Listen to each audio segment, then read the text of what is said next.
Welcome back, everybody, to the Nosebleed Sports Podcast. I'm Chris Witt.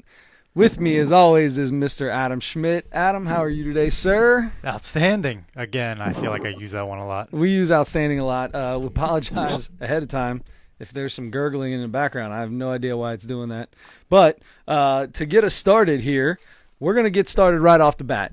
And usually when we get started right off the bat without talking, that means we got somebody special joining us. That's right. Now, today is that day. So if you have ever wondered what it would be like to throw out a first pitch at a Major League Baseball game, we have a special guest on the Mosquito Control hotline with us today to tell us everything you need to know about throwing out a first pitch is Mr. Joe Lehnert. Joe, how are you today? I am doing awesome. Thanks for having me on, guys. We appreciate you coming. And Joe, like we said, is on the Ohio Mosquito Control hotline. Ohio Mosquito Control, they offer quality services to the Cincinnati area. Reasonable prices, right? Just any kind of services Any you kind want? of services. Mostly the service that they provide is killing mosquitoes in your yard, and it works. Not very nice. There's many. Come to find out, there's like 70 different types of mosquitoes.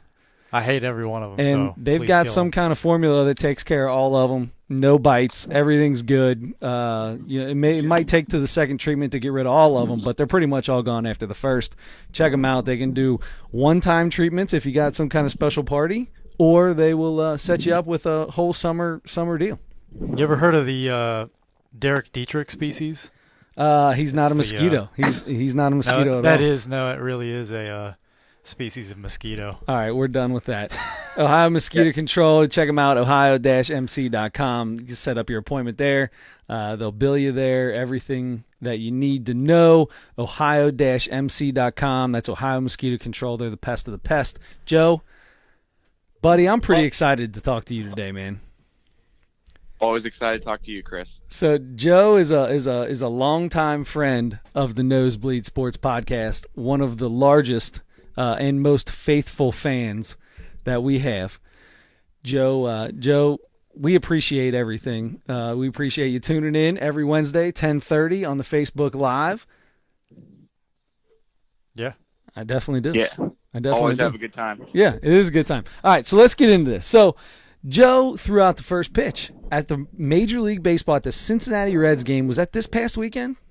Yeah, on Friday. So set us up with first off, how does a guy get to throw the first pitch at a Major League Baseball game? Yeah, and I'm glad you started there because I got to set it up. So I've been asked a lot about, hey, did I get to practice pitching leading up to it, given that, Cincinnati's got some history. Mayor Mark Mallory, I'm sure you remember that. Oh, yeah. Well, first, pitch. I want to start off saying Joe did not pull a Mayor Mallory. Congratulations on that. So, but I actually didn't find out that I was throwing it until that afternoon. So no chance to practice at all.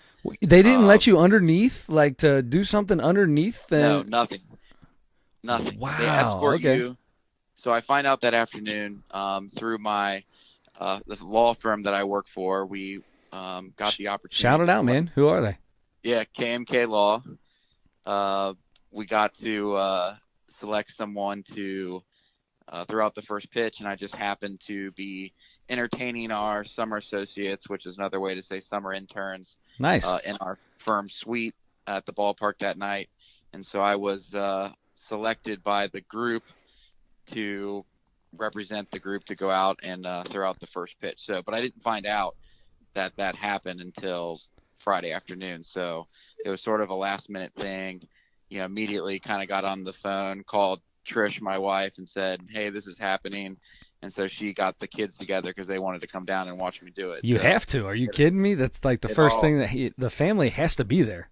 Yes, it all kind of happened last minute. But no, when you arrive, they put a wristband on you. They say, hey, here's a glove and a ball, but, just hold on to it. You get marched down to the field. You go through all the tunnels and all that, but you don't get a chance to practice. I mean, you're on the field. They're still, lining the field at that point, putting chalk around the home plate. They're hosing down the mound, and Yep. you're just kind of standing there waiting for the time for you to go out there. So no practice at all. You just kind of So there's a video that we're going to post on the Nosebleed Sports Podcast if you want to watch this on the Facebook page, if that's okay with you. Yeah, sure. All right, so we're going to post this out there so you can watch it because this is really super fun. Joe, so Joe, you can see we're going to kind of go through this. Nobody's going to be able to see this right now, but I'm going to walk everybody through the video. Joe's going to kind of tell us what's going on. So first off, they got the camera in front of you. They're waving to you. You can see the chalk machine in the background, which is, obviously beginning of the game. Mm-hmm. Now, who is this you got with you here, Joe? So this is my colleague, Sarah Geiger.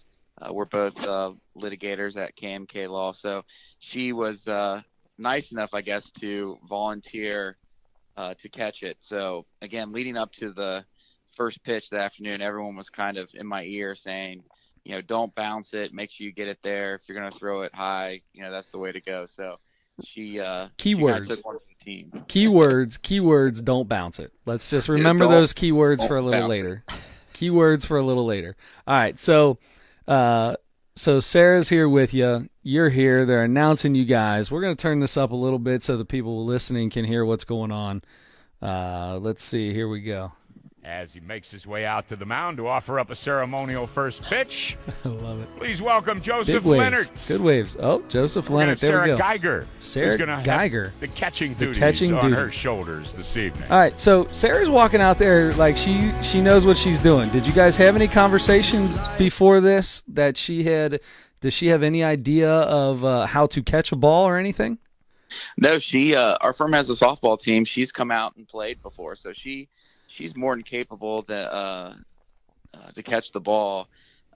Most of our conversation beforehand was just don't bounce it, get it over the plate, and make sure it's in a position where she can catch it. And then, in fact, before we walked out on the field, Phil Castellini actually came over and offered up some advice. Oh yeah, what did he say? He told me.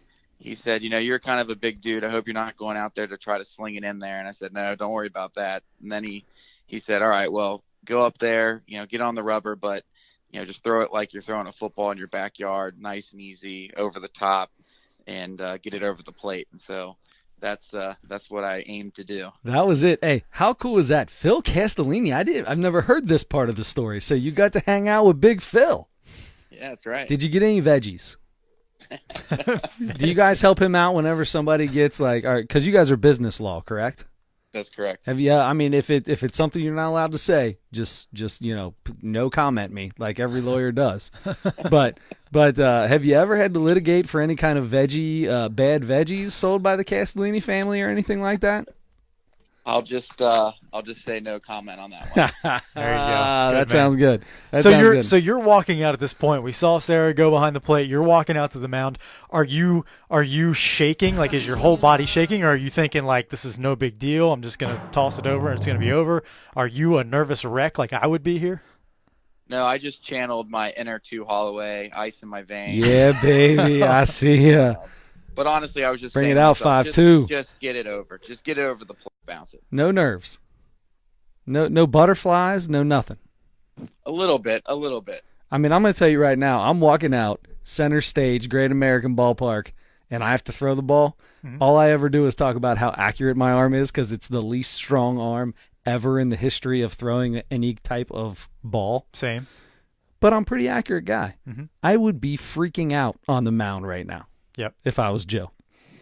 All right, so Joe's here. So we're about to get a little drum roll. They play a drum roll over the loudspeaker. That, once again, would just get me even more nervous. I don't recall any of that. Honestly, just in the zone, I'm thinking, okay, get on the rubber, face the plate, do some kind of wind up and just get it over the plate. I didn't hear the music. I didn't hear anything. That's all. Oblivious. Oblivious. I love it. So you got a pretty good job here. I paused it. Your step, point, throw from directly over top. You're at a perfect 90 degree, not coming from any kind of slot except for direct behind the head. I like it. Following Big Phil's information here. Now this is where I don't want you to explain anything. I would like to just play this and tell everybody what happens, and then I want your reaction. All right, so here we go. Hit play. Joe throws it. It's a little high. Oh, and the ball bounces. Not in the dirt, but off Miss Sarah Geiger's dome. Right over top of the glove. So as soon as you hit her in the head, what's going through your mind? So I've got to say, for the record, this video has been dissected numerous times. It's been debated. It hit her head. It definitely hit her head. I'm telling you, to this point, both from her perspective and there's many others, the official position is that it did not hit her head, and it grazed off her glove and may have hit her in the shoulder. But no, sir. No, sir. This hit her head. I can see her hair move.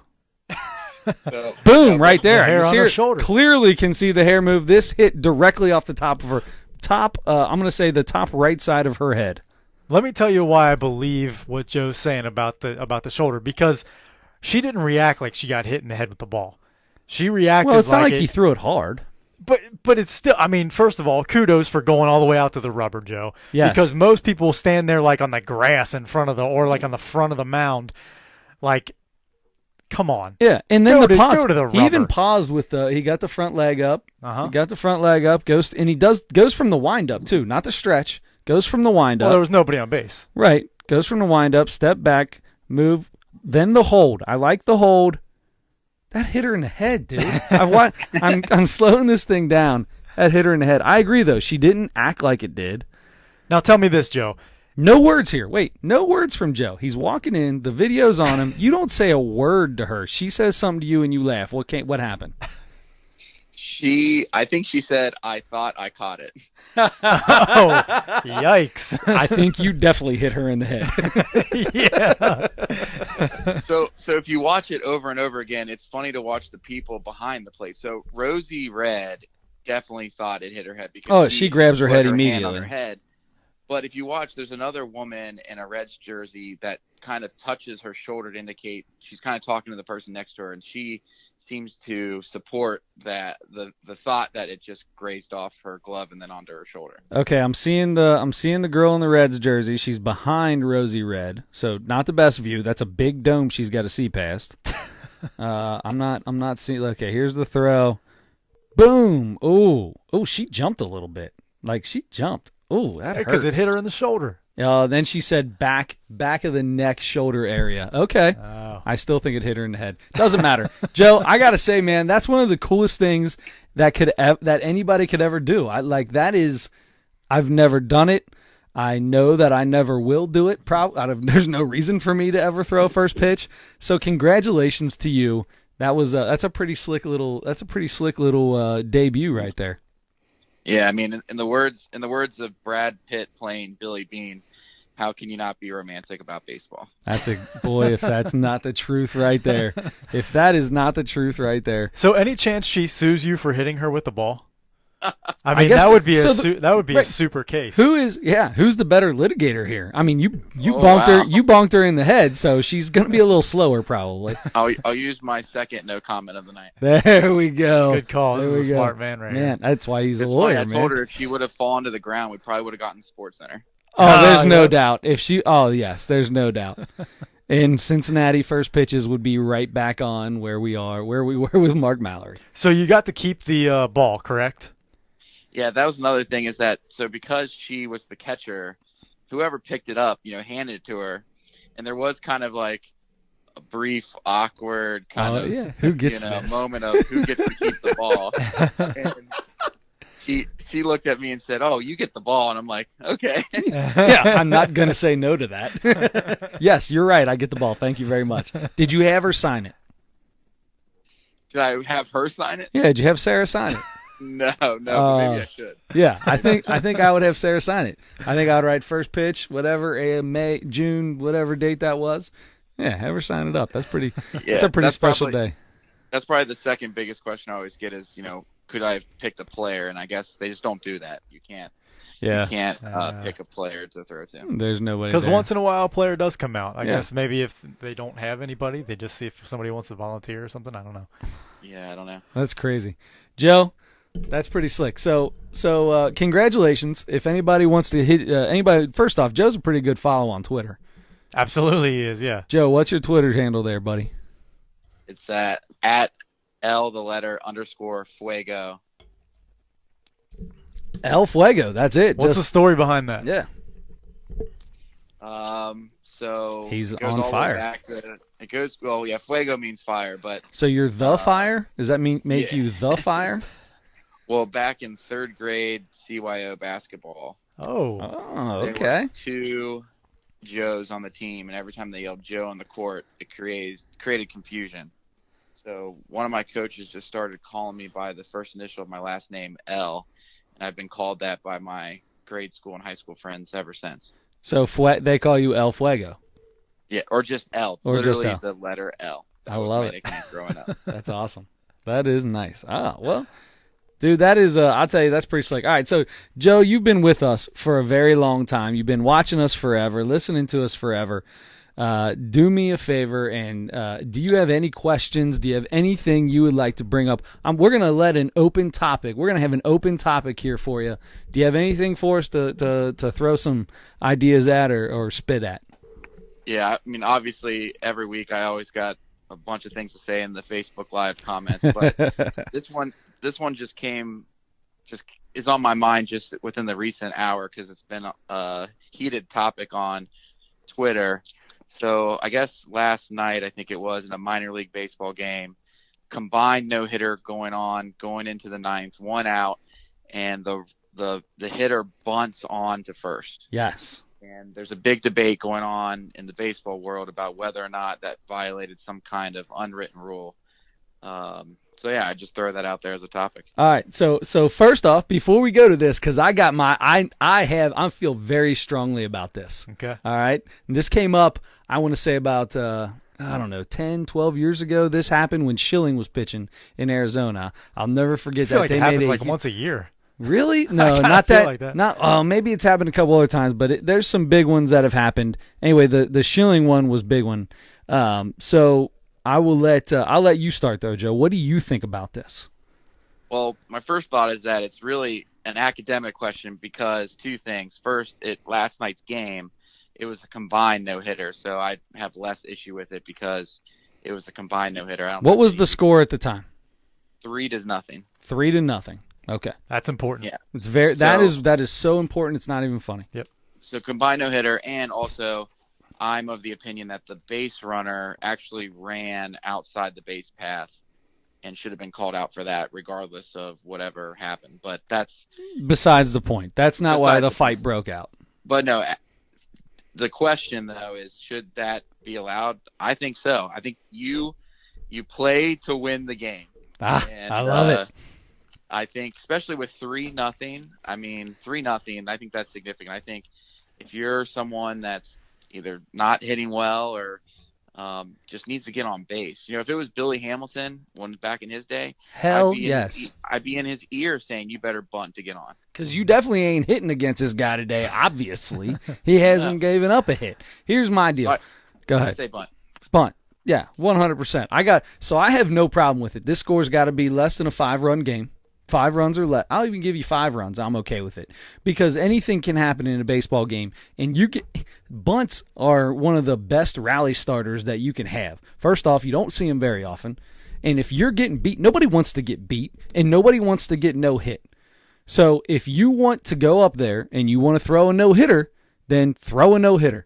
Don't get pissy because somebody got a hit off you off a bunt. That's a legit way to approach the plate. And if nobody's getting hit in that night and it's a close game, you want to start a rally. You got to get on base. How else are you going to get on base? You obviously ain't getting a hit. Nobody else did. Throw a bunt down. I love it. I hate the fact that you're supposed to give somebody a no-hitter. I'm not giving you anything. You earn something special like that. You earn a no-hitter. You earn a shutout. You earn a complete game, perfect game, whatever. Do not get upset. Now, like I said, if it's like 7-0, 6-0, 8-0, yeah, go up there and try to get a hit. I would rather see you try to get a hit. But in a closer game, especially 3-0, 1-0, 2-0, hell yes. Drop that bunt down. Give me a hit. Get on base. Get this thing started. You guys are crazy. Really? That is so disrespectful to the Oh, game. here, this is I can tell the jokes they're coming out of him. I'm already. kidding. I agree with both of you. It's a completely legitimate way to reach base, and you should, especially 3-0. That's two guys. That's a bunt getting on, maybe a walk or another hit and a home run. Within 3 batters, you can tie the game. There's no reason anybody should be upset about a guy bunting to try to get on base. Now, so let's say that scenario. If it's 8-0 and it's the 9th inning and you bunt, why is you have more of a problem? No. with that, right? If you bunt in the 9th inning, now I think you're just being a dick, and which is fine. But I still don't. I know you think that's fine, but I still don't have a problem. I don't have a problem with bunting in that situation. Defense, be ready for it. You're the pitcher. If it's a bunt, it's going to be closest to you. If you want to throw a no-hitter, go get the ball, throw him out of first base. However, I do think at that point in time you're doing it for a purpose matter, not to win the game, but to stop a no-hitter. And if you are bunting in that case, I want you to be doing it to try to get a rally started to win the game. But couldn't they be doing that to do that as well? No, you're down by 9 or 10 and there's 2 outs in the 9th inning. No, you're not doing it. But a home run's not going to help you either there. No, it's not. It's not. So then why would you not just try to get on base? I mean, if you're swinging away, you can't hit the guy. Look, like I said, you can do it. I just think that it's – I think in that case you're doing it for the wrong reason. Now, I don't think that a fight should break out, and I think if you're the pitcher, you should have fielded the ball and threw him out. Like you can't get upset about that. I mean, you can be upset about it, but I feel like you got to keep that inside and just go, damn, I almost threw a no-hitter today. That was a special day. Joe, is there any scenario that you can think of that you are not okay with a guy bunting to get on base during a no-hitter? I don't think so. I think you got to try to get on base. No matter even the if score, it's 12-0, no matter 11-0, 16-0, 2 outs in the 9th. 2 outs. Yeah, 2 outs in the bottom of the 9th. Up, you're down 11-0. I have no problem with it. No problem with it. First off, you shouldn't be bunting with 2 outs anyway. So if you're bunting with 2 outs, then you're already dumb as an ox. So don't go up there bunting with 2 outs, especially in the bottom of the 9th. If there are no outs, though, I mean, isn't that the same thing, though? No, I'm more okay with no outs than I am with 2 outs. Your intention is to get on base either way. Plus, we're talking about a limited number of players that could actually try to do it. Sure. Exactly, which is another thing that drives me crazy. There's no reason that a 3, 4, or 5 hitter should not be able to put down a bunt, especially with the way shifts are now. That's always driven me crazy. I don't care. I know you're taking the bat out of the guy's hands and all that kind of stuff. There are situations that those guys come up in that a bunt is the most effective way to advance runners or whatever, rather than strike out, ground out, pop. So many different ways to get out. You can basically give up an out and almost ensure that your base runners are advancing in a situation that needs to happen. I've always felt like that. Joey Votto needs to be able to bunt. David Ortiz needs to be able to bunt. Everybody needs to be able to bunt. Derek Dietrich should be able to bunt. He should be able to. I think Derek Dietrich might be the best after doing it. He would stand there and watch the bunt. That's what he would do. I mean, if it was a good bunt, why not? Yeah. No, why not? Exactly. First off, that's not Joe. Real quick, because this is a standing argument on the Nosebleed Sports Podcast. I'm going to say 2 words. You tell me the first thing that comes to your head. Derek Dietrich. Dingers. I wanted to remember what Tyler called him. Double dinger daddy. Derek yeah. Double dinger daddy Dietrich pimping. What's he doing? He pimps his nukes. Yes, pimping nukes all day long. God, I love that so much. It was so great. Oh, jeez, oh Pete. All right, Joe. Oh, I just got called. You. I just got a nickname from Tyler. Oh, what'd you get? Chris, it's fine to be a dick wit.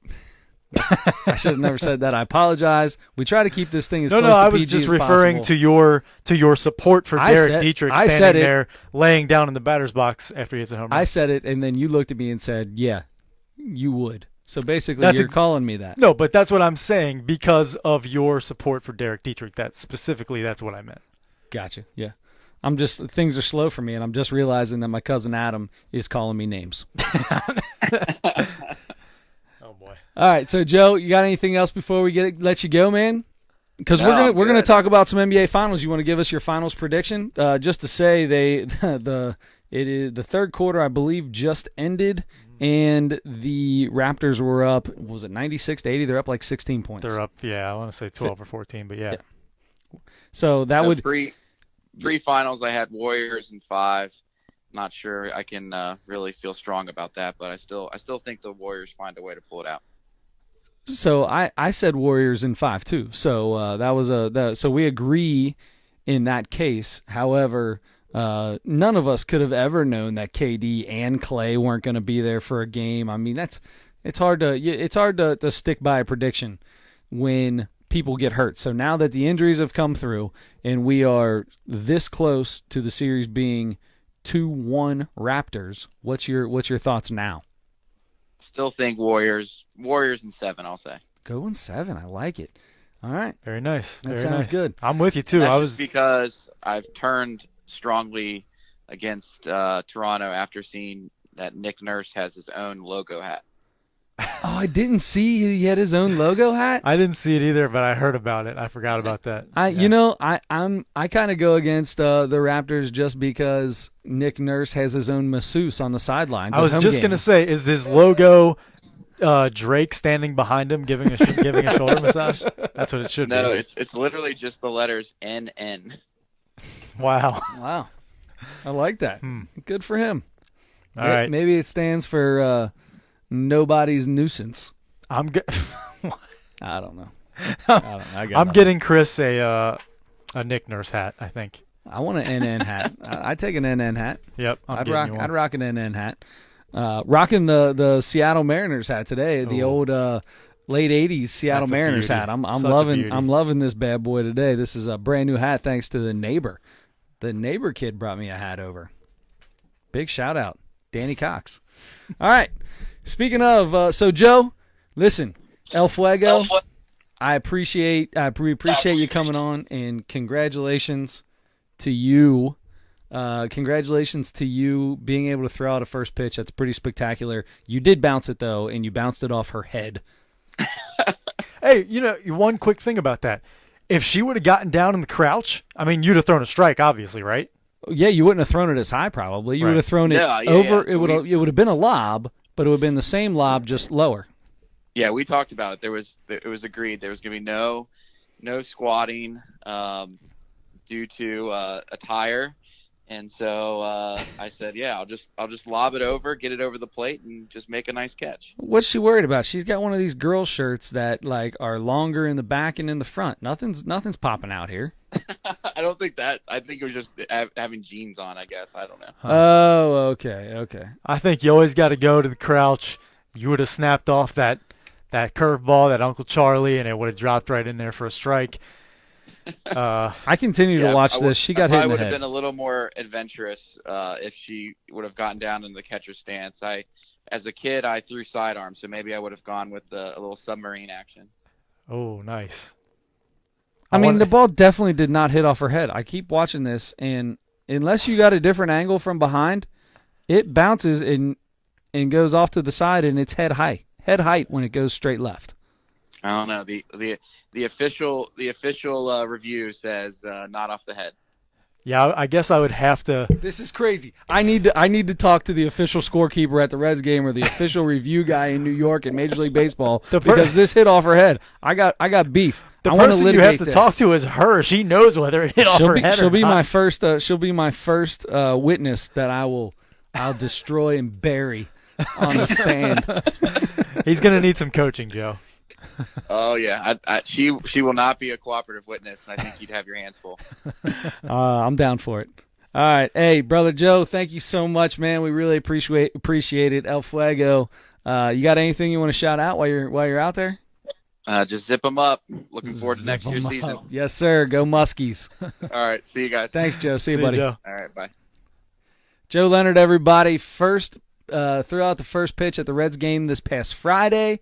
Congratulations to him. He did bounce it, not in the dirt, but off his co-worker's head. So a lot of fun with that. A lot of fun with Joe. He's a big fan of the show. We appreciate him coming on, and we appreciate all our fans of the show. That just goes to show you, if you're a fan of the show and you do something really cool and interesting, we'll call you up. We'll get you on this show. We're going to get you on. You just hit us up. Let us know what you want to talk about. And, we might throw you on here. It goes to show you. It goes to you on the show you. show. Oh, it goes to show ya. Good work. Good work. All right, so obviously now that is over, we've got a little bit of Reds talk in. We've got some more Reds talk that we're going to get into today. But to start off, I'd like to get into the NBA Finals. In looking at these dudes in the NBA Finals, because we got the game on the side. It is currently the fourth quarter, 10 minutes, 30 seconds left, and it is a 10-point game. This is going to come down to the wire. Curry's going to hit a couple jumpers, get him in the game. Doesn't matter. We're not going to do play-by-play on something that's recorded. So if we get a little distracted, it's because we're probably watching the game. Exactly. I'm trying not to watch too much. So in order to focus my attention away from that and on what we're trying to do here, let me tell you something, Chris. No matter your level of fitness. What about my level of fitness? Beginner, intermediate. Let me tell you about my level of fitness. Yeah, my level of fitness is 0. I am currently trying to put a sliding back patio door in my backyard, and I can't even hold a Sawzall anymore above my head for more than like 8 seconds. You need to go deal with some kettlebells at Training Personally. That's exactly right. That's what I need. If you need to be challenged a little bit, usually the problem is getting to the gym. You go to this gym one time, you're going to be excited about going back. You need to be challenged. You need that little extra encouragement. You go one time, you're going to get it, and you're going to want to go back. Training Personally with Peggy Edwards in Cincinnati, Ohio. It is interval circuit training for all levels, whether you're a brand new, you've never worked out before, whether you're in pretty good shape, you want to get in better shape. Peggy Edwards will take care of you. She will talk to you about your fitness goals. She'll talk to you about your eating habits, your nutrition, and she will set you up with a plan, and she will make sure you reach your fitness goals. Peggy Edwards offers interval circuit training for all levels with a personal trainer, Peggy Edwards, without the cost of paying for a high-priced personal trainer. At your pace, on your time. Peggy Edwards keeps workouts fresh. She keeps them safe. She knows what she's doing. She keeps them fun. She's certified, has all the certifications. Training Personally with Peggy Edwards can be found on Facebook or at trainingpersonally.com. Now, Chris. Talk to me. Let's talk about the finals. I want to talk about the finals. So, obviously 1-1, you just said, so there's just under 10 minutes to go. So they split in Toronto. Split in Toronto. Best part about splitting in Toronto is that KD was waiting, not on the bench, but waiting behind the scenes for Drake to come back so he could start yelling at him and say, "You ain't talking now. You ain't talking much now, are you?" He immediately started yelling at Drake. You know that's what I'm in for here. I'm in for the Drake. He and Clay were waiting outside the locker room for their teammates to get back there. Yeah, and then Drake came back and they started yelling. And he started talking to him. I didn't even hear about that. Oh yeah, that's crazy. I can't believe I missed that. So this Draymond and KD versus Drake thing is going to be all series long. And they're probably going to, if the Warriors win, I bet they come out with I bet they go to the parade with Drake shirts on or something. There's going to be some kind of trolling going on. Something's going to happen. Drake already did it when he showed up for game 1 in Toronto with a Del Curry Raptors jersey. Yep. A little trolling going on there. Yep. So that was actually pretty smart. That was a pretty cool move. But anyway, I don't care about this Drake garbage. You don't care about that for real? I don't. All right, so let's talk about the actual thing then. Obviously, the big thing going into today's game, Game 3, was whether Klay Thompson, who injured his hamstring in Game 2, in the fourth quarter of Game 2, whether he was going to be able to play or not. we found out. I mean, that was as game time a decision as you can find, because right before the game, we found out Klay Thompson is not playing in this game. We found out earlier in the week that Kevin Durant was officially out for this game, could be possibly back for Game 4. He may, from what I understand, practice on Thursday. And that's all along. Steve Kerr's been saying that we need to see him practice. We're not going to know when he's ready to come back until we see him practice, till we can see what he can do. And look, if he's even remotely close to being able to play in an NBA basketball game, he's going to come back and do it. Oh yeah, there's no doubt about that. If he it's can do the it, NBA Finals. Yes, if anybody can play, they're going to play. And I think you're going to see both of them before the end of this series, without a doubt. And I think I would say that Klay will be back before next game. You might see both of them in Game 4. Yes, and that would be big, especially if they lose this game tonight, Game 3, and the Raptors go up 2-1. I think that's going to be even more an encouragement for those guys to come back. If they're, I don't know what the number is, 65, 70, 75, 80%, something like that. I don't know what the number is, but it's just a matter of making basketball movements in practice, testing it out, and seeing what you can do. And if it's good enough where they think they can be at least part of what they normally are, right, as far as contributing, they're going to do it. And look, they might come out and they could re-injure it.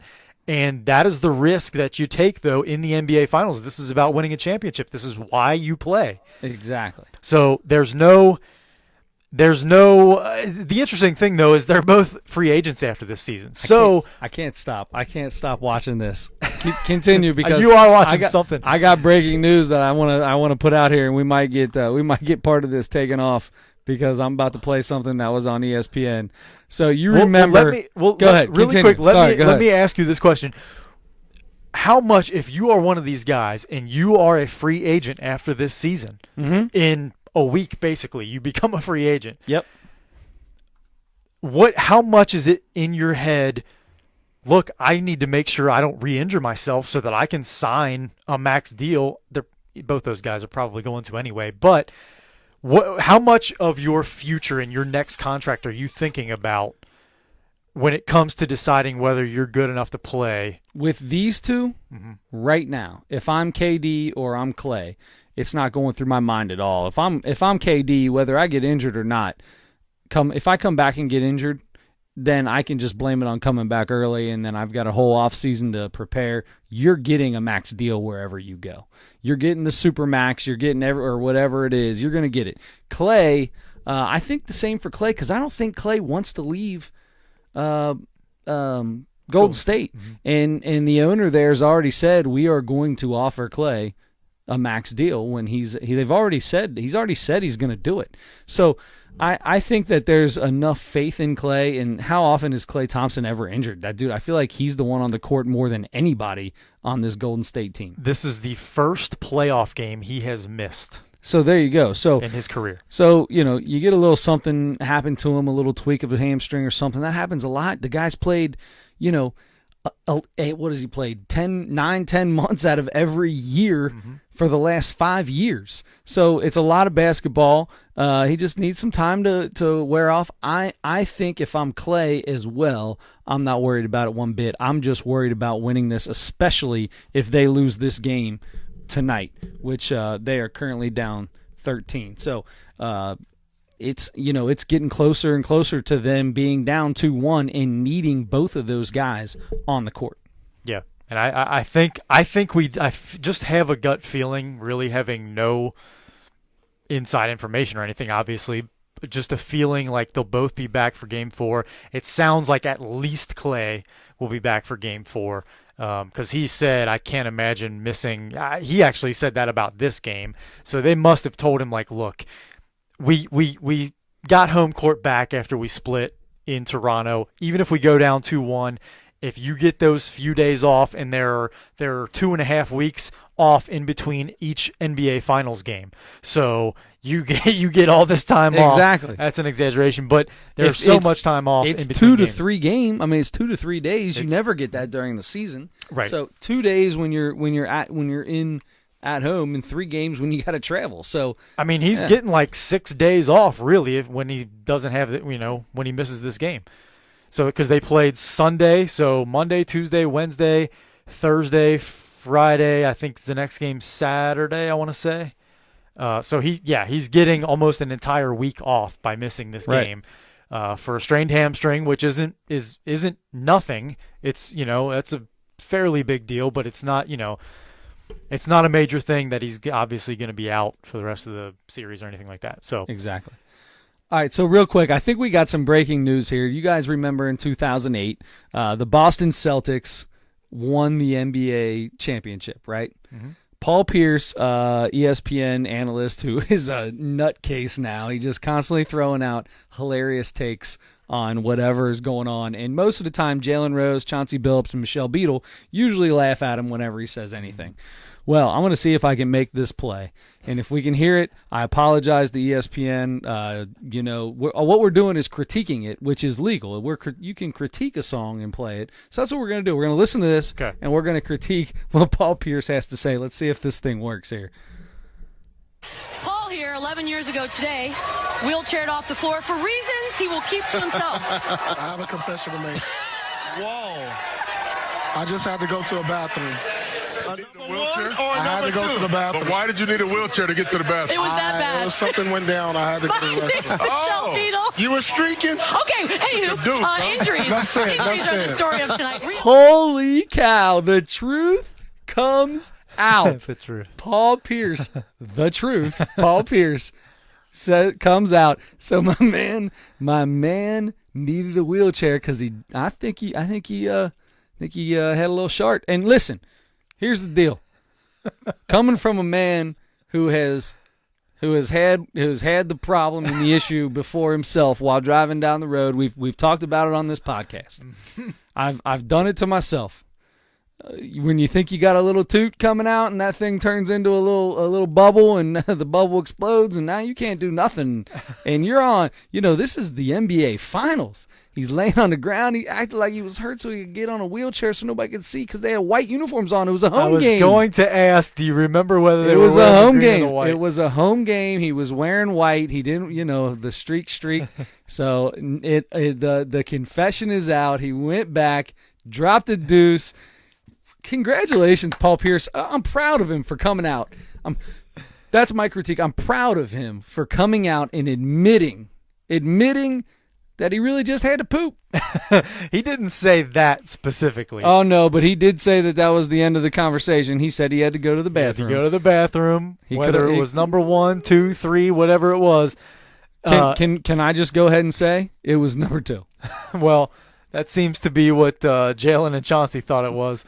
But that's interesting. That's an interesting revelation that he gave us a little insight into. What do you think about this? Well, I mean, I don't know that I would have went that far, but if you think that you might be having a little brown streak down the backside and you're in white and you are in the NBA Finals on national TV in prime time and you're the best player on the court, he ended up getting the MVP that year of the Finals. Here's my thing. When you are in the middle of a basketball game, I feel like your adrenaline and your focus on the game, no matter how bad you have to go, you aren't even thinking about it. You don't know what That's he ate interesting. last night. You don't know what he ate the night before. Well, anything could have happened. I don't know. I don't know, man. I'm just saying that this is an awesome take, Paul Pierce. I'm so happy you finally confessed. But when you're on, if you had something bad to eat and you fall and somebody fouls you hard and he hits that, but I've had times where I was farting during games and I like a couple times I was like, "Ooh, you got to clinch up a little bit." You don't know. There are times. So yeah, I can say that I've been there. Now, if somebody would have got me in a big gut bust or something like that, you don't know what could have happened. Those are big men, man. That's interesting. And you know what? It's interesting. That's I think that's where we will leave the finals. Okay. For now. That sounds good. And we will jump into something. So I have a little quick story for you. This past weekend I spent some time. I have these big plastic bins at my house in upstairs bedrooms that I don't use except for storage that are I'm really going to have to not watch TV now because there's a horror movie preview on. But so I went through those bins. I have all kinds of old stuff from growing up and from being in my teens and 20s. Old stuff that a lot of I need to get rid of. I needed to force myself to get rid of stuff. Right. It's just junk. So anyway, I went through several of those bins, went through all this old stuff, which I love doing. I am the most sentimental guy you will ever meet. I'm a little bummed out that you were getting rid of this stuff because I'm a pack rat myself, and my dad, I can tell you, your Uncle Randy would not be happy with you for going through those bins and getting rid of things. But it's something that everybody should do from time to time, I believe, and I know that I needed to do it.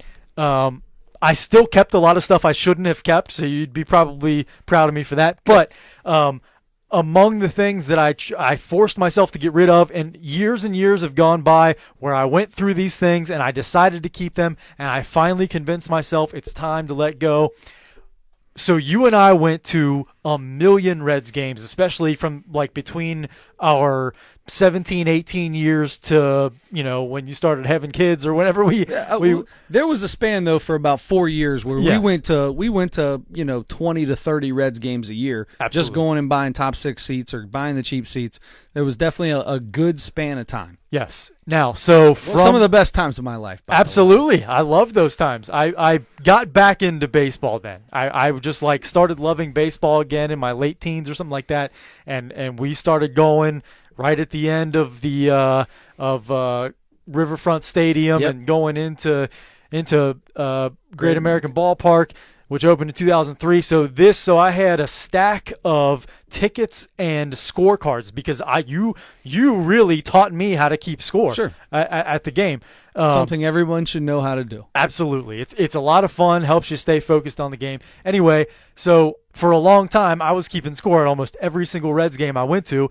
So I have a stack from like 2003, 4, 5, 6 of scorecards and tickets from Okay. games that we went to.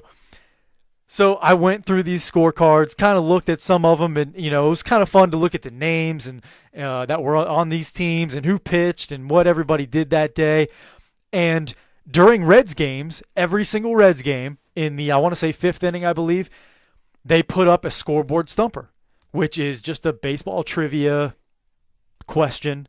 And it usually, one of the answers usually has something to do with either the Reds or the team that they're playing. It's Exactly. a player that's involved in the game. Okay. And I would write those down. I would write the question and answer down. Because we would pick out. It was always like it would be 5 guys or 6 guys, and we would have like 9 people on a list. Yes. Like, all right, I'm pretty sure it's like it's 6 of these 9 guys. Yes. Yeah. And we did pretty well, I think, Yeah, I most feel of the like time. we were pretty good at. Back then, I was a big baseball stat nut. Yeah. Yep. Big history guy. I know you Yeah. are, and I was too.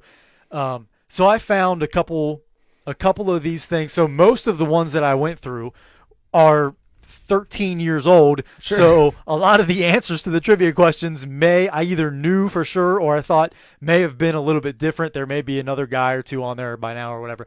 So I found 2 that I'm pretty much 100% sure that are still valid. The answers are still valid. I wanted to ask you these and see if you can get them. And then doing a little extra research on those, I found one more. So I got 3 quick scoreboard stumpers for you. See if you can get them. So are you about to give me a scoreboard stumper from 14 years ago to a game that we absolutely no chance in? Okay. Exactly. And Okay. that's why I want to ask you. I'm excited about this. Because Let's do it. You'll have to rethink First them off, off the top of your head. do you know who I need to know who they're playing at the time. Do you have a year and boy. who they're playing? Because that's a big part of getting at least one easy answer. That's okay. If you don't have it, I can still do it. Let's See, do in it. this first one, I don't know that any of the players in the answer were involved in the game. In fact, I know they weren't. They had to be. I don't believe so. All right, maybe it was a they might have special been playing day. the It might have been a Cardinals. special. It might have been I'll a tell you special what. day. Uh-oh. I can find out. Because I brought Oh, he's got the brought the scorecards scorecards. with him. I rewrote down the questions on this Okay. notebook so Yeah. that I could write them bigger because my eyes aren't what they were 13 Sure. years ago. Okay. And I wrote so small. I love that you have this. Bronson Arroyo, by the way, for those of you not being able to see on YouTube or Facebook Live, Bronson Arroyo on the cover. What year we got here? 2006. 2006. So, holy cow. as I suspected, because a couple of these guys did play for the Cardinals, so there's hint number one. Okay. So this was from a game against the Cardinals. All right. Since 1900, 5 players have 750 or more stolen bases. 5 players, Okay. 750 or more stolen bases. That's a lot of stolen bases. Mm-hmm. All right. So And nobody steals bases anymore, so it's no current players. right, of course. So that makes it nice and easy. 750. So you got Ricky Henderson. Correct. You have, man, I can't. So, all right. Now, since 1900. So let's do my favorite thing and try to get some old guys. So there's one old guy. One real old guy. Everybody else played in your lifetime. Let me go for Tris Speaker. No. How about Nap LaJoie? Incorrect. Okay. This is a guy you associate more with hits than stolen bases. Oh, really? Is that right? Huh. 750 stolen bases. Ty Cobb. Correct. Man, okay. That's your old guy. These other guys, so you already got Henderson. There is one other older guy who I would say 60s and 70s that he played, and the other two were 80s and 90s. So this is killing me because I'm sitting here thinking I know exactly who Ricky Henderson beat. Let's. How about this? What about Rock Raines? About Tim Raines? That is one of them. All right. So you got 3, and the other 2 are the Cardinals. Right. The other 2 are the Cardinals, and I'm sitting here going, I can see the guy in my head who had the record before Ricky Henderson, and for some reason, my dome piece is going through a blank. This is the guy from the 60s and 70s. Oh, my God. How can I not think of this guy's name? Short first name, short last name.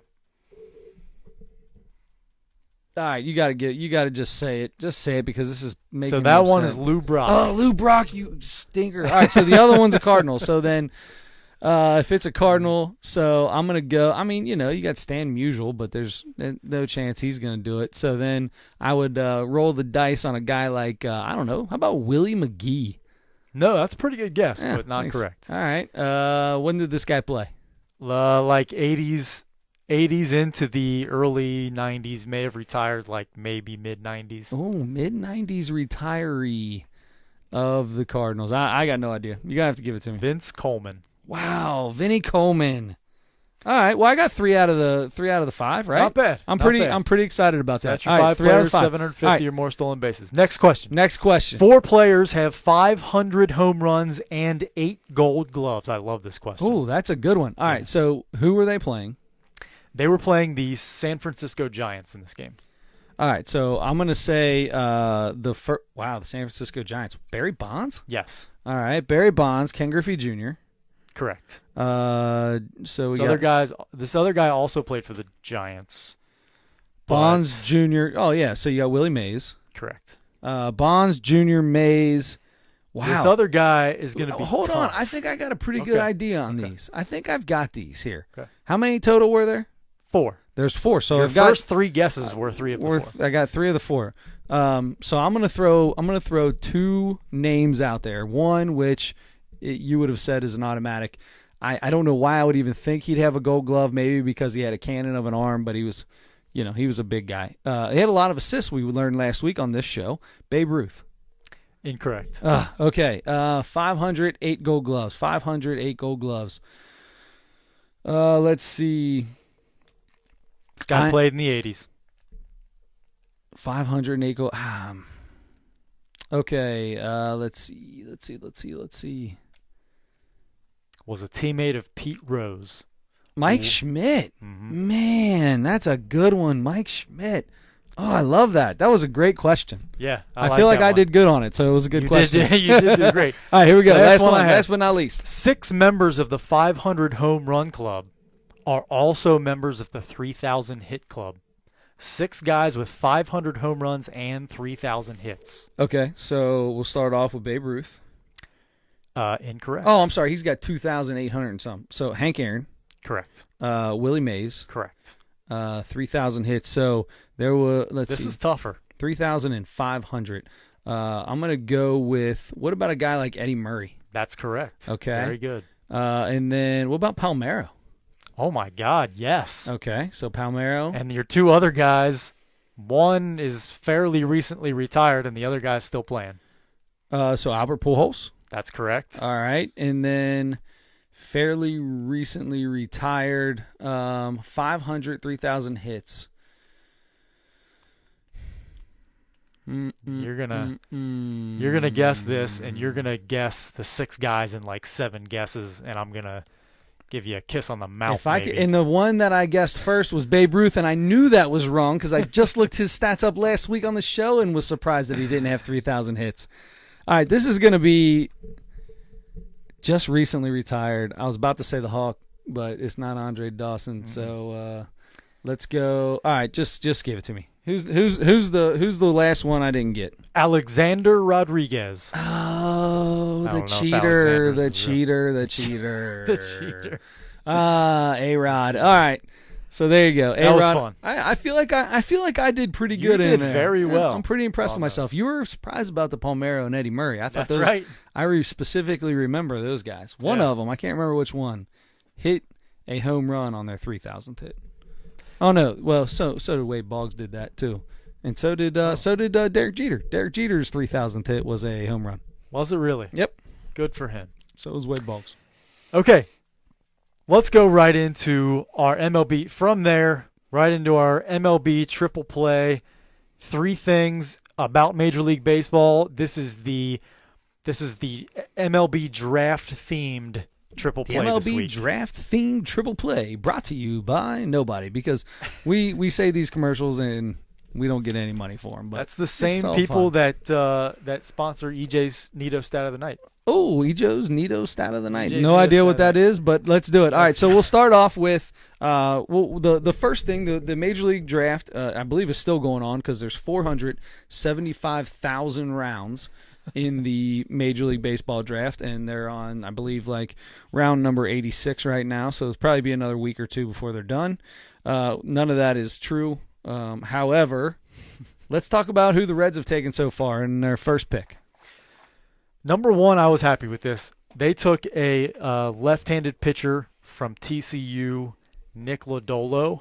How tall is that, this kid? Is that how you say his name? Nick Lodolo, I think. He is 6'6", 200 pounds. He looks way bigger than 6'6" when he's on the mound. I mean, I guess Amir Garrett, yeah. I believe is 6'5" or 6'6". Mhm. So, and I feel like Garrett's pretty tall, but I He's a just, big dude. for something about, maybe it was because he was so lanky, he just reminded me looks-wise of like a Randy Johnson. If you think he's big, the Reds' 5th round pick, Evan Kravitz out of Rice. Anything compared to any relation to Lenny? I don't believe so. Different spelling, I'm pretty that's sure. too bad. 6'8", 240.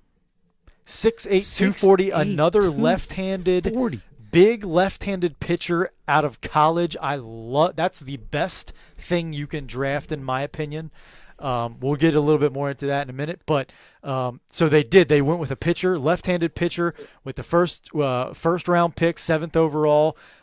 They went with a high school shortstop in the 2nd round. They went with a high school second baseman in the 3rd round.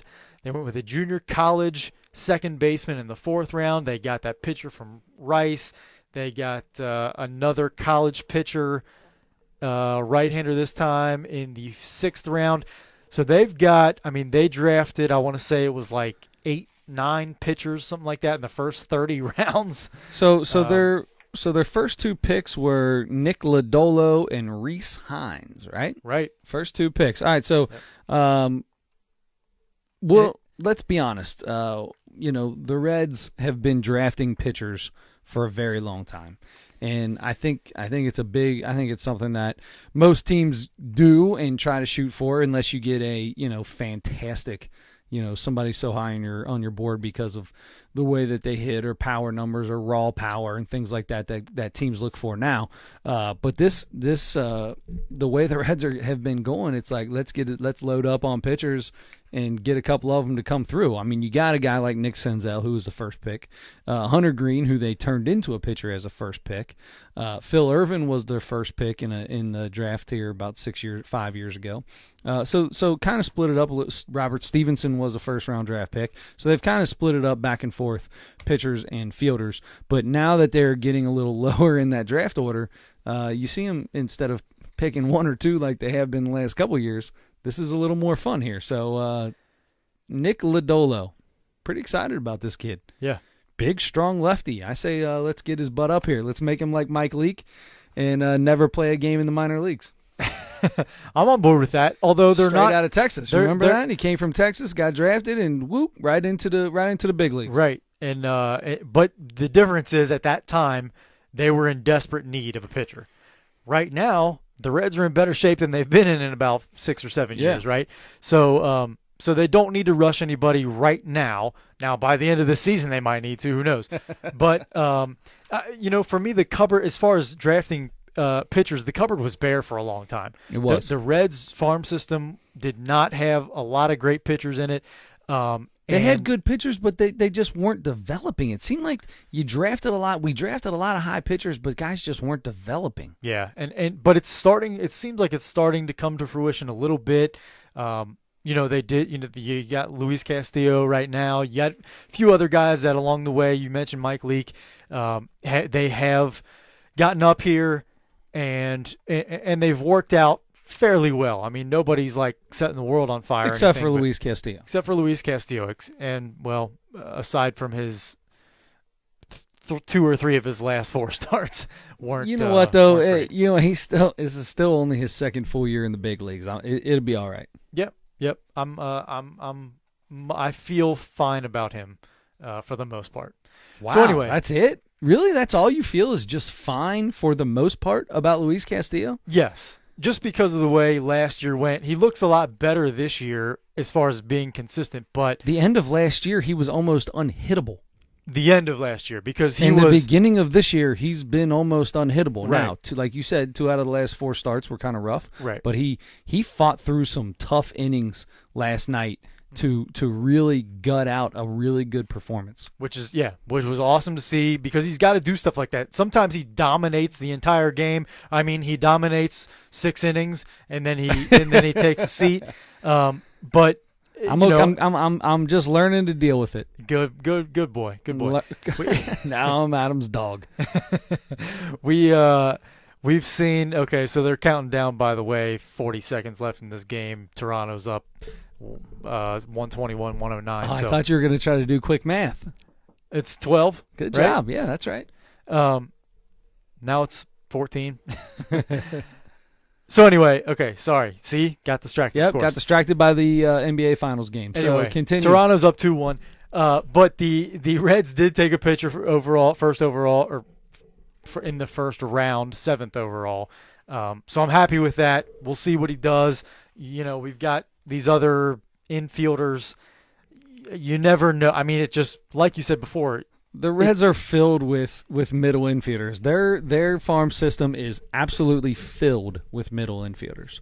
And it's funny because sometimes we will talk about guys who are drafted high, and you'll kind of pay attention to what they do and stuff like that, and they'll never end up getting good enough to be called up or whatever, or they'll come up and they'll just be, okay players or whatever. But then once in a while you have a guy like Josh Van Meter, who I don't remember hearing about before this year, and he started just tearing the cover off the ball in AAA to begin the year, and they called him up, and you're like, who in the world is this guy?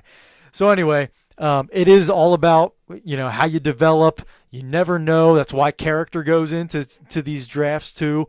To picking high character guys and guys that you talk to coaches and people around them and figure out who has the best work ethic and who is the best teammate and who has those kind of intangible, some of the intangible things that you want in your clubhouse and are going to be characteristic of guys that are going to put in extra work and be a big part of developing themselves, because you can hold the Reds staff, minor league staffs accountable for developing guys all you want. It comes from within first and foremost. Mm-hmm. Some people have it. Some people have the desire enough to make themselves better, to put in all the work they need to do that. Some people just flat out don't. Now, you say that there's intangibles. Would you call one of the intangibles is an intangible being born as someone who's related to brother, sister, uncle, daughter, grandpa to a former Major League Baseball player? I guess that could be considered an intangible. It's a bloodline thing, a legacy thing. A legacy thing. I think we've enjoyed calling them legacy picks here as of late, right? On the Nosebleed Sports Podcast. There were more than 40 players drafted in the first 30, whatever it was, 32, 33, 35, whatever it was, rounds over the first 3 days that have connections to Major League Baseball, whether it was a grandfather, father, how many did uncle. You say? It was like 43, something like that. So more than one per round. Yeah, correct. That's insane. That's incredible. Now, I'm not going to go through every single one of those, but some of the ones of note. Yeah. First and foremost, Bobby Witt Jr. Obviously, Bobby Witt, and we're going to save him for a little bit later, okay, because that's a big part of our third part of this triple play. But Bobby Witt Jr., son of Bobby Witt, who was one of my favorite players growing up, even though he played for Pittsburgh, which I couldn't stand. He was a pitcher for Pittsburgh for a while. I'm sure he pitched for other people too.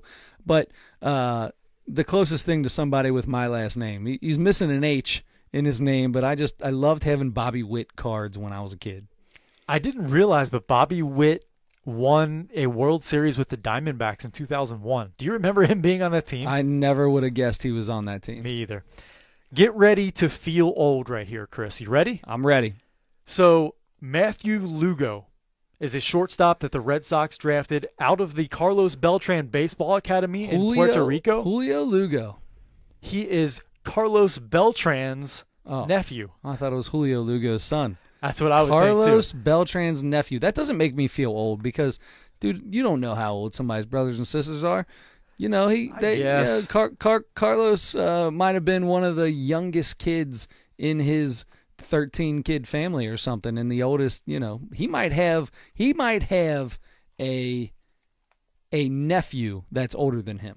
Okay, maybe this will make you feel old. Okay. Carlos Beltran has played 20 years in Major League Baseball. I have heard that. That makes you feel a little old, right? That makes me feel old. Me too. Carlos Beltran, when he came up, his first couple years, that guy was the typical five-tool guy that everybody loved, and and there was thoughts that kid could be a future Hall of Famer, which I'm not saying he's not, except for the fact that he's not.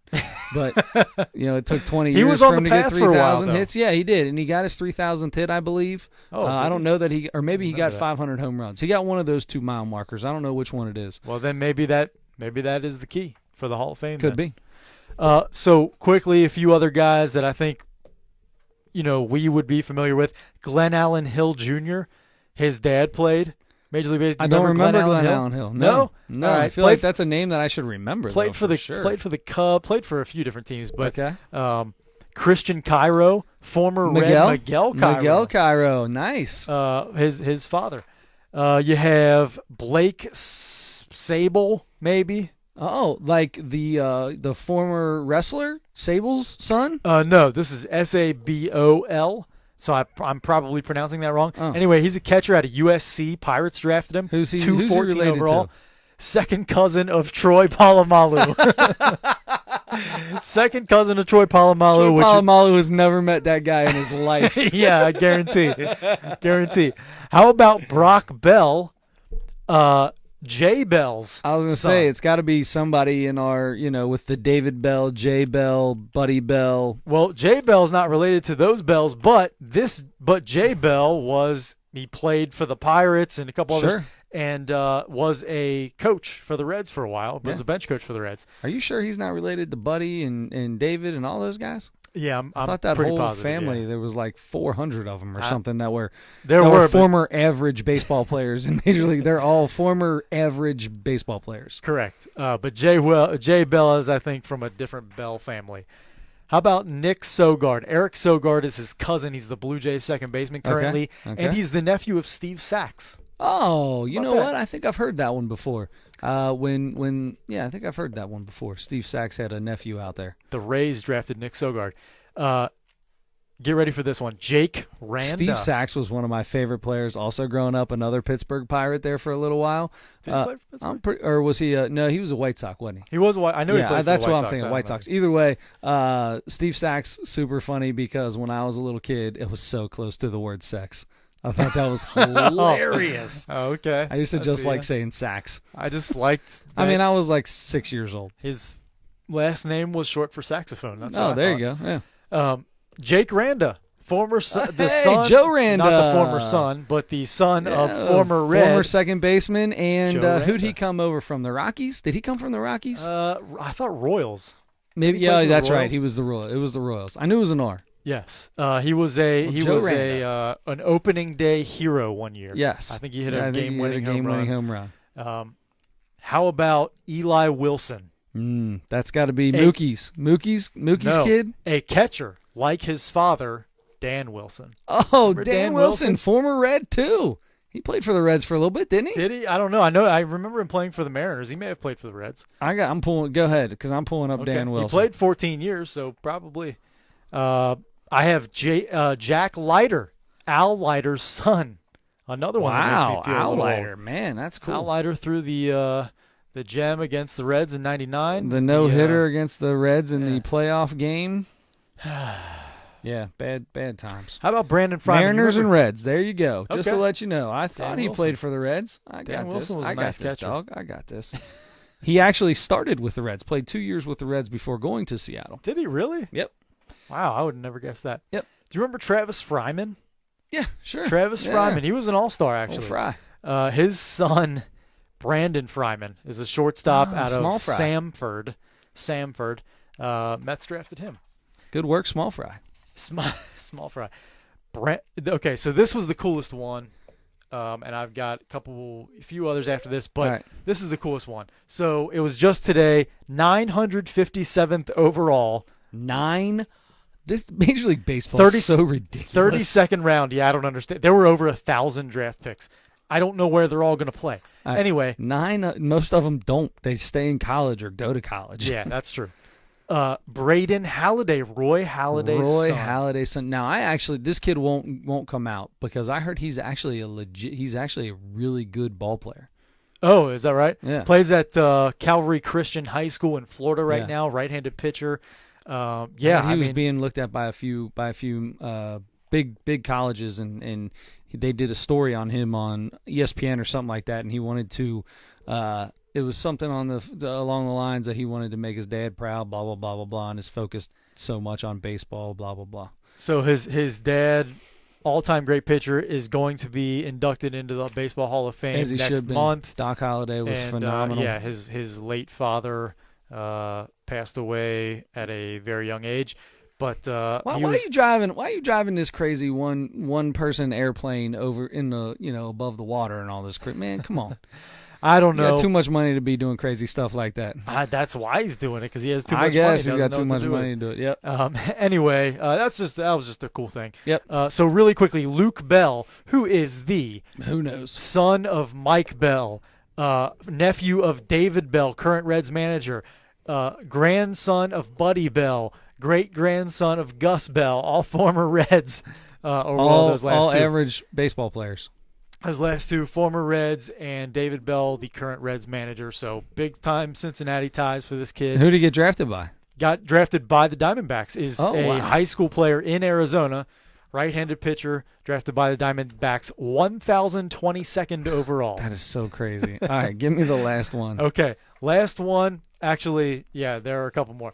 Okay. Ryan Berardino, drafted by the Red Sox. He's Who's a first he related baseman to? out of Bentley. Dwight Evans. Remember Dwight Evans? Yeah, you kidding me? Dwight Evans was a heck of a ball player. His grandson.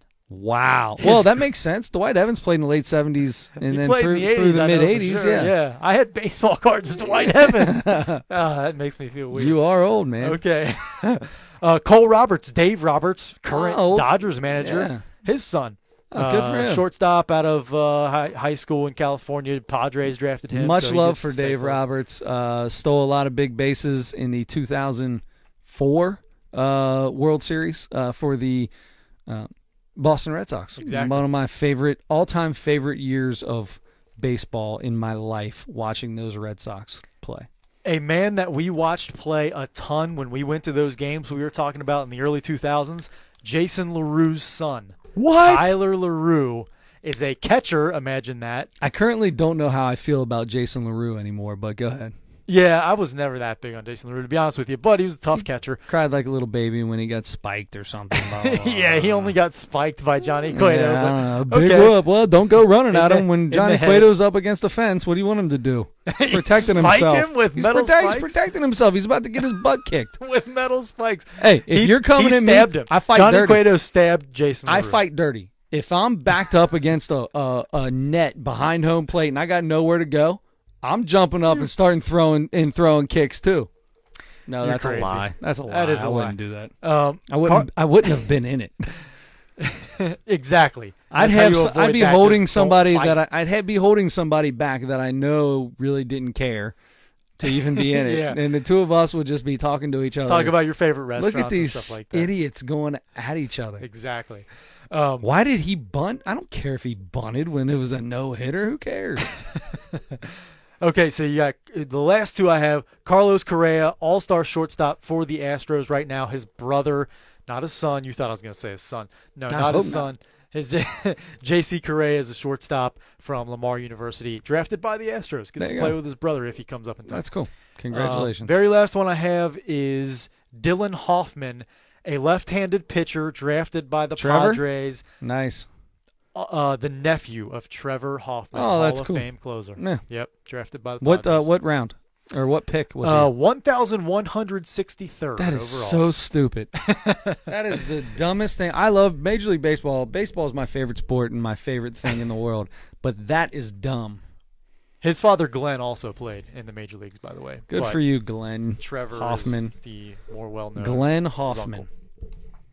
I don't remember you at all. All right, so speaking of legacies, we got a guy. So the first pick was a catcher this year. Catcher by the name of, what was his name? Rutschman. Wasn't that his name? Yep. Adley Rutschman Adley out of Oregon Rutschman. State. And this kid, now listen, first off, before we get to the legacy part of this, which is the second draft pick, which was Bobby Witt's son, who was a high school ball player, big shout out to this kid. I've only seen this done one other time in my life. Buck Showalter with the Arizona Diamondbacks towards the end of a year when they were playing in San Francisco against Barry Bonds, once with the bases loaded, walked Barry Bonds. I remember that. I've never seen that done again. That's the most respect you could ever have for somebody. This Adley Rutschman kid, just a couple days ago in the College World Series in one of the opening rounds. I missed this. Yes, it was the bases loaded and they walked him. And he's like looking around like if that happens to you, you're the first round pick. No greater So- respect than that. There's yeah. no greater respect ever than that. And I like as soon as that happened, it was like, okay, that dude's going first because I thought Bobby Witt was going first. That's all I kept hearing, stuff like that. Yeah. And then this kid got walked with the bases loaded in the College World Series for one of the better teams in Oregon State, and got walked with the bases. I couldn't even imagine that. And not walked. And I say walked. He was intentionally walked. Like, you don't even have to throw those pitches anymore. You literally walk up to the plate and they say, go to first. I want you to score a run. That's They're insane. allowing you to score a run Do you because remember the they're situation? scared what you're going to do. I remember the situation. I mean, obviously it they was weren't- bases loaded, and they gave him a free pass. Does it matter what the situation is? Well- it's bases loaded, and they walked him. So and he bats in the obviously- middle of the lineup. They were winning by the team that walked him was winning by more than one run, I would say. if they're walking in a run, because they're not going to walk him in to tie the game. I can't imagine you do that. Maybe that's the exact reason why they did it. They didn't want to give up the go-ahead run. They'd rather give up the tying run. So they gave up the time. Listen, I don't know what the score of the game was. All I know is you took a guy with the bases loaded and intentionally walked him. And if you're doing that, and this Adley Rutschman kid, first pick in the MLB draft out of Oregon State, catcher, obviously is hitting 2, 3, 4 somewhere there in his batting lineup for Oregon State, more than likely third. Mm-hmm. That means you still have the middle of the lineup up to come up against this guy in the next at bat who's going to have to face them with the bases loaded. It doesn't matter the situation. Nothing matters at that point in time. That's ridiculous. It's the craziest thing I've ever. It's so nuts.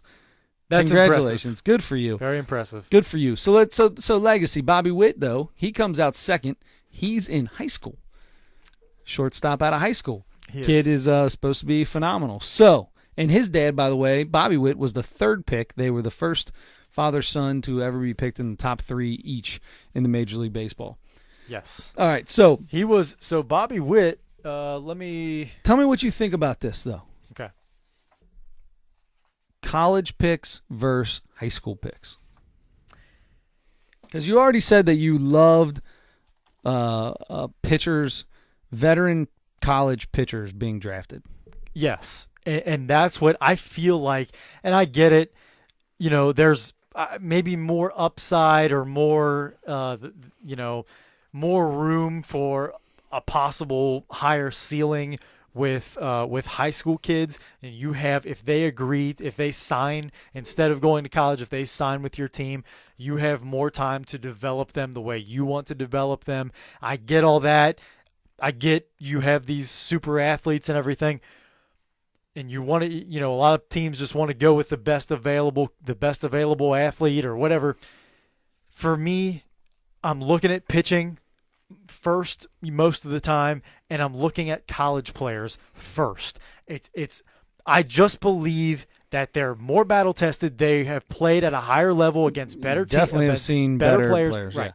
Yeah. And I just feel like they're closer to being able to help you. And I would. If a kid's 22 or 23 and he's a senior and he's a fifth-year senior, I'm more inclined to go after him, maybe give him even a couple of years in the minors, but I think, he's already been there. He's seen the talent level that he's going to see. At least at first, yeah, and then as you rise up, you get a little better, but you're already developing. You've already developed to a certain point. You've gotten coaching, at the college level instead of the high school level, but that and I just feel like it makes more sense to draft college players because they can help you sooner. And I don't care if you're a 26-year-old rookie. If you're 26 and you can give me 5 or 6 really great years, yeah, I'm fine with that. Then you did your job. Yeah. So this is something a little concerning to me about Bobby Witt Jr. This kid's been phenomenal for the last couple years in high school. Everybody talks about him. This kid's about to turn 19 this month. Mm-hmm. That's pretty old for a high school senior. All right? Yeah. So he's been playing above his competition for a while already. What's going to happen when this dude steps in? It's going to be a whole another level of competition. You go from being the best and the eldest and the strongest and just being a little, because at that age, there's a big difference between kids that are 17 and 19. That's a huge difference. And if you're just about to be 19 years old, that you're like an old man. That's like, I mean, I don't know. It just seems a lot older to me. It seems like you've been above and beyond everybody. I'd be a little nervous about how he steps into the big leagues. You know how that stuff goes. You have Do I? kids in your No, I mean you have kids in your class. I remember how it was when I was getting drafted. I'm saying you grow up and you have kids in your class that are older than most of the other kids and some that are younger than most of the kids. Depends on when your birthday falls and when your parents start you in school. It's he's not 19 yet. He'll be 19 within the next couple weeks. Okay. but he's 18. I mean, That's really old. That's like a year. It's I not graduated even with I graduated with kids that were 17 when we graduated school. He's almost 2 years older than some kids. he's not. He's like a year at the most older than most of the kids. I disagree. He's going to be 19. And in most other June. kids are either already 18 Okay, or going 18. to be All right, 18 all right, soon. All right, I'll give you that. A year, but still, a year and a half is a big. It's not a year. Big difference. It's closer to a half a year than it is a year. I'm telling you. I feel like you're Stop making fun looking of me. at You're 19 laughing like so it's- hard at me. No, I'm just I'm thinking like, okay, he's like 8 months older than a lot of the other kids, and you're like, this kid's 16 years older than Yeah. these. I keep thinking about it, like young guys. Like there's a lot of kids that were 17, turned 18 in August, and I thought they were so young because I was almost a full year older than them. See, but so I you turned, know. but I would have turned 19 in September, so it was only 1 month later. So yeah, it So wouldn't there be you that. go. Yeah, so it's a year and a couple months. Either way, Okay. it's still old. He's an old man. One other thing, He'll be about, great. So He'll good be luck fine. to Bobby Witt Jr. Having relatives, especially when it's your father that played, especially a long time, had long major league careers and were good and had success and all that kind of stuff.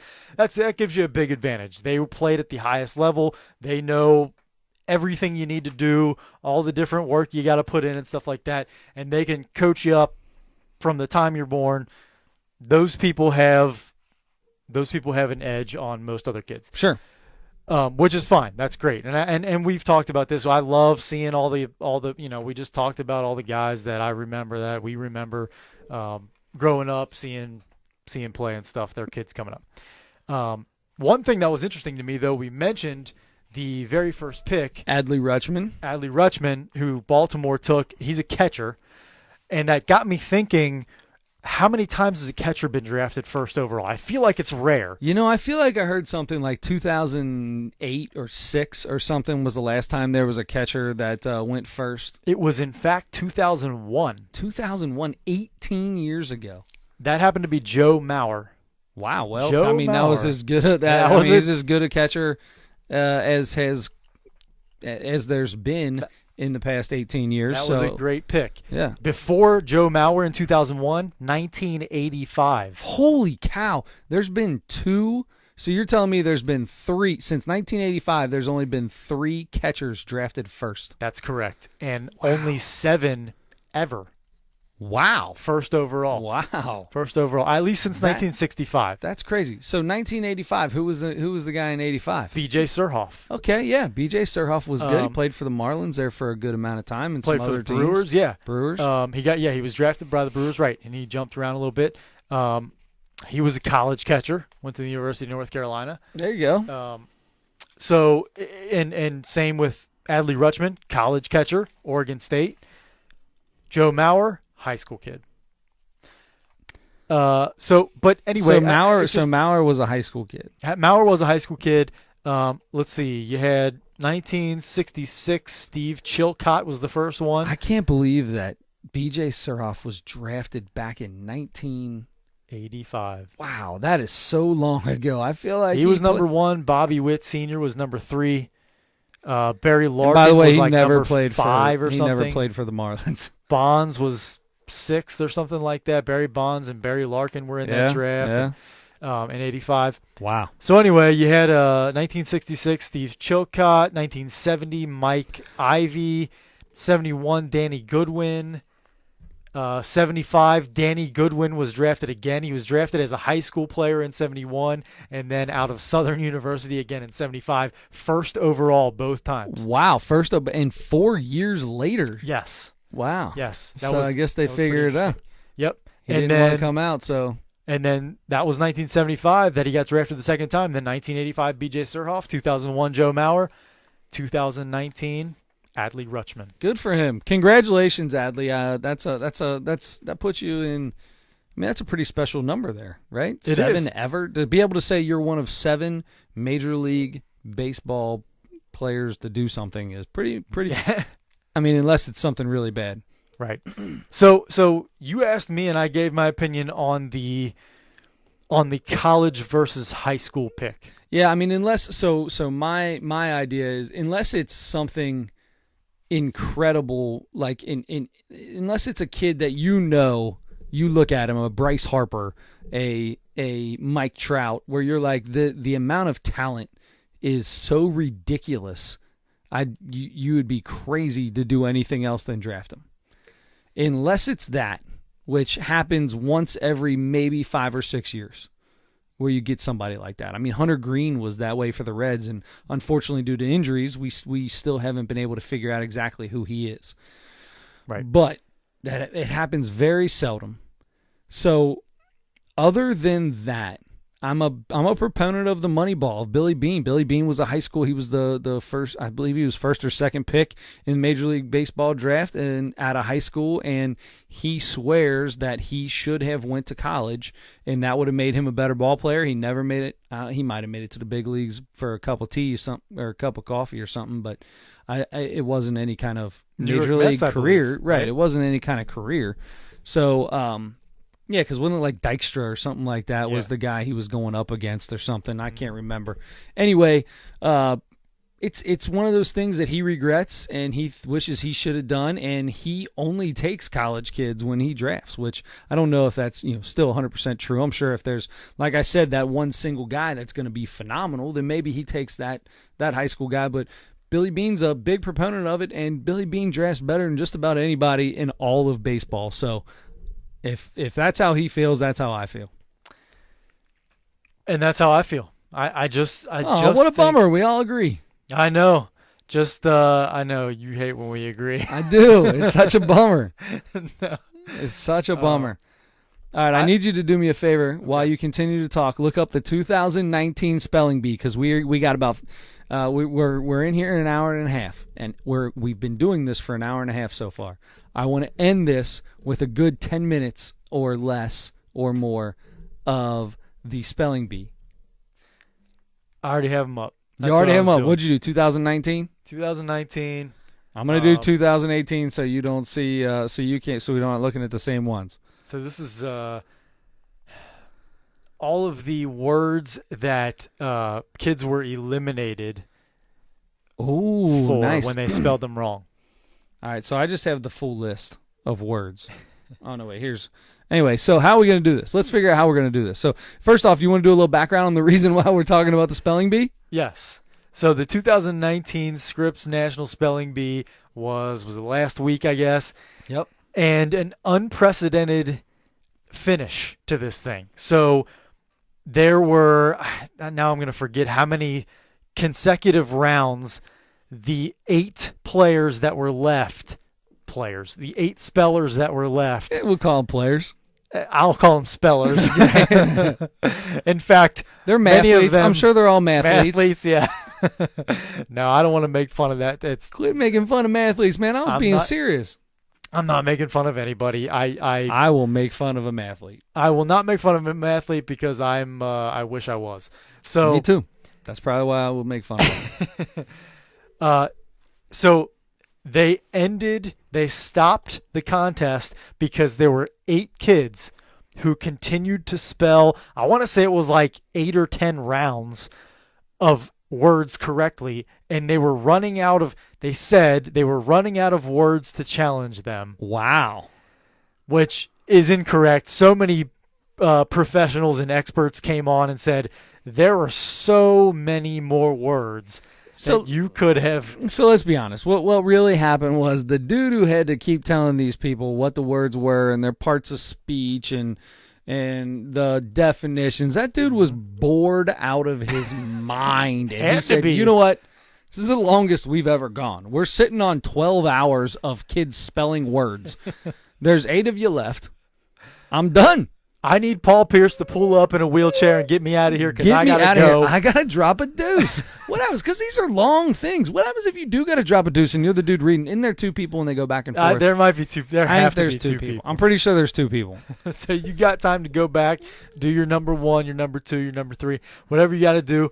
And but 8 kids won. 8 kids, which feels like this goes along with the everybody wins kind of culture that we've developed into this ridiculous world of ours. But you know what? It was I don't know. I'm okay with more than one person winning, but in this case, eight.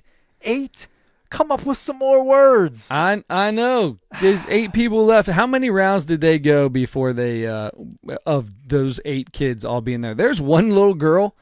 This dude said some word like "bisalicantith," and she was like, "That's a verb based off of Latin, this, that, or the other." Like, she told that dude what the word part of speech and definition was. Like, first off, don't do that. That's what Derek Dietrich would do. That's why we're showing here. off. That's why we're here. Okay, we're here for you to spell, not tell me what the daggone word means. If you already know it, then just spell it and sit your butt down. That's why the stupid spelling bee took 400 years to finish, and there 80 of you guys now got to share one medal. Yep. Good luck cutting that bad boy she out. She watched her home run go. She stood there and watched it.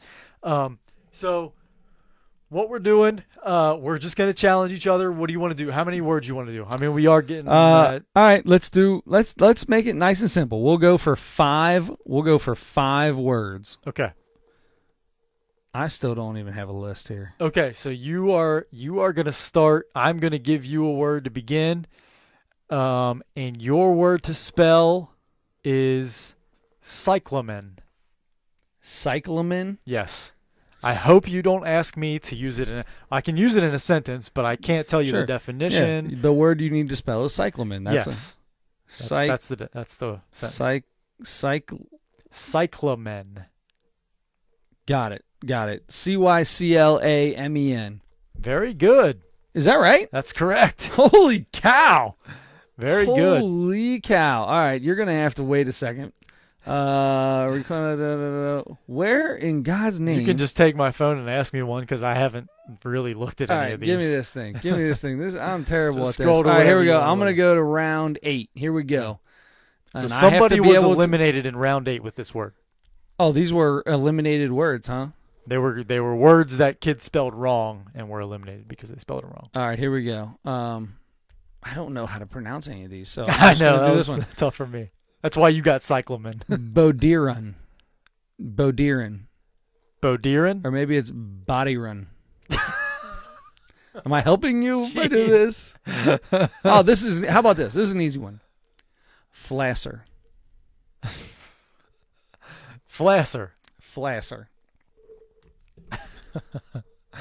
Can you give me the region? Yes, it is from the region of Flass Nation. Flassar. Oh, Flasser. no. Is it ER? It's just one S and an ER. Flasser. Man, I was like, man, that's a super easy word. Is that Flaser? Oh, sorry. Maybe it's Flaser. Listen, if you want me to read the words right, we should do something different. If the vowel is short in the middle of the word, I assume a double consonant after that. Anyway. What is a double? How am I winning this right now when you just used the word double consonant? Consonant is anything that's not a vowel, and if you have a double, like a double S or whatever, it makes the vowel in front of it short, like a instead of an A. Yeah, but it's an ER, so that takes the whole thing out of the word. No, it doesn't. Look, just give me a damn okay. word. Yeah, I can't pronounce any of these either. Let's go with Flasser. No, I'm just kidding. And I now have, here we go, I have some words here. All right. Let's do this. Yurtchuk. Yurtchuk? Yurtchuk. Yurtchuk. I'm going to get it wrong with the first letter. Does it start with a Y? It does start with a Y. Oh, okay. Yerchick? No, not too far off. Yertchuk. Oh, man. All right, here we go. So here's your word. This is a good one. Oh, God. Oh, these are really easy words. Okay. All right, here you go. Ready? Here we go. CAT. Not that easy. Oh. Where did the word go I wanted to use? Because it was really funny. It's just a funny word. Nostril. Oh. Nostril. Yes, that is correct. I got some weird. Where do I go here? Where's the champ words at? I figured out how to use this website now. All right, ready? Pelargic. Pelargic. Pelargic.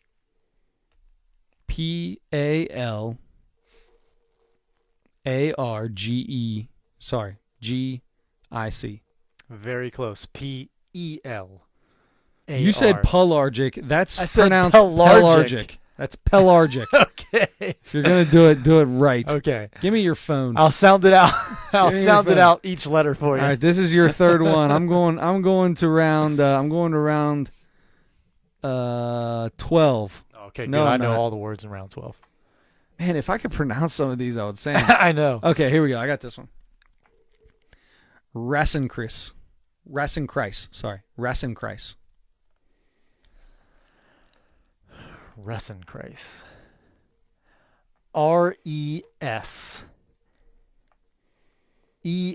R-E-S-E-N-K-R-E-I-S. Very close. Rassenkeris. Oh, you said Resenkreis. I said Rasenkreis. I said Rasenkreis. All right, you go. You go, because I got one more after this that I want to do for you. All right. Let's go This is the last word. Make it good. lichnoscope. L-I-C-H-T. No.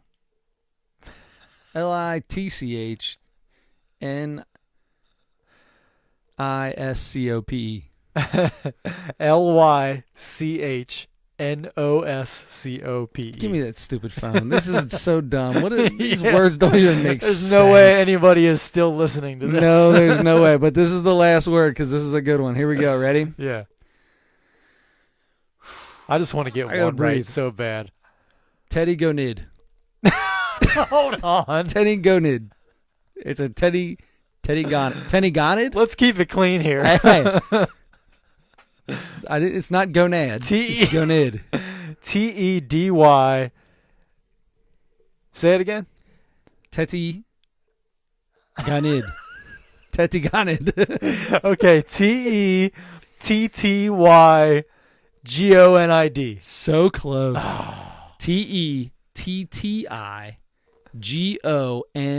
T-E-T-T-I-G-O-N-I-I-D. Oh, There's double no I. reason for a double I in that case. I don't even know what sound that makes. Is that an Man. I, an I, and does that make it sound like an O when there's two I's next to each other? Yeah, it's the old Teddy Gonode? It's the old double I sounds like So an O. ridiculous. All right, that was a lot of fun. That was a lot of fun. You got anything I'm else way before we worse get at out of that. I always felt like spelling was maybe my best subject in school. Oh. Like I was always a pretty good Not speller. me. Not me. These words though, that 5th, 6th, 7th, 8th grade kids are spelling, Yeah. I've never heard of. I can't pronounce. I can't spell. I don't know anything about. No, nothing about them. I get nervous when I'm in a spelling, and when I used to get nervous, we did spelling bees, and then if you won the class, then you got to go to the spelling bee for the school. Yep. I'll never forget it. I think I was in 3rd or 4th grade, and the teacher looked at me. You're standing up in front of class, and she said rock, and I said R-O-K. Oh. And I got out on rock, the very first word of the entire spelling bee in our class, and everybody laughed. I was just, I'm there for comedic fun. Yeah, it was on purpose. Sure, Trying to get a completely laugh. on purpose. Completely on purpose. I am a terrible speller, and if you put me on the spot when there's a ton of people around, I'm even worse. And also the fact that I don't know how to spell anything. You know what my favorite spelling bee is? The one in Billy Madison. Oh, it's a good one. She says Yes. couch. C-O-R.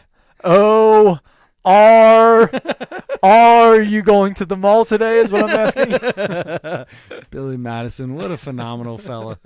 Adam Sandler back when he was really good. Man, if you haven't watched his Netflix special from I just heard that it was really good. So I heard good. it was really good. Oh I'm my excited gosh, about so it. good. He did really good on he was good on Saturday Night Live. He was. He was really good on Saturday Night Live. Yes. So you got anything else to go for the rest of the day today? We I got don't. Joe Lehnert. Adam, what's your Twitter that we can get a hold of you on the tweet box? Adam Schmidt 44. That's SCHMIDT. Like Mike Schmidt. Like Mike Schmidt. No relation. No relation. No relation. 500, 3,000. No relation to you and Bobby Witt, by the way. He correct. spells it wrong. He spells it W-I-T-T. I'm sick with it on the tweet box. S-I-C-W-H-I-T-T-I-T. Catch us every Wednesday night on Facebook Live. We are come on around 10:30-ish. And if you can't make it on Facebook Live, then you can catch us on YouTube or iHeartRadio or Spotify or iTunes, Apple Podcast, SoundCloud. Just the names keep going because I don't know them all, but they're on every platform you can possibly be on. You can catch us out. And Adam, have a great day. Don't forget to turn your headlights on.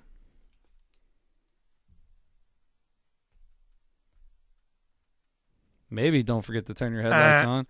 Man, why is my for some reason the iPad decided it's not going to work. Cold close? Is this just cold Is close? this going to be a cold close? Should it be?